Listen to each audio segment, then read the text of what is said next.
297वां दिन पाक कलाम में से पढ़ेंगे ज़बूर 119 उसकी 89वीं आयत से लेकर 96वीं आयत तक।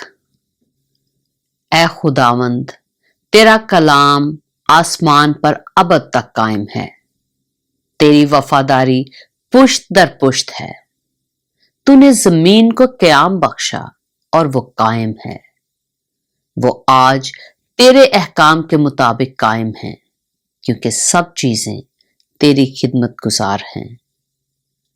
अगर तेरी शरीयत मेरी खुशनुदी ना होती तो मैं अपनी मुसीबत में हलाक हो जाता।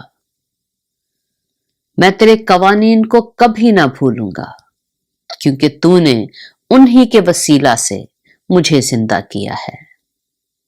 मैं तेरा ही हूं, मुझे बचा ले, क्योंकि मैं तेरे कवानीन का तालिब रहा हूं। शरीर मुझे हलाक करने को घात में लगे रहे, लेकिन मैं तेरी शहादतों पर गौर करूंगा। मैंने देखा कि हर कमाल की इंतहा है, लेकिन तेरा हुक्म निहायत वसी है। पाक कलाम के पढ़े और सुने जाने पर खुदावंद की बरकत हो।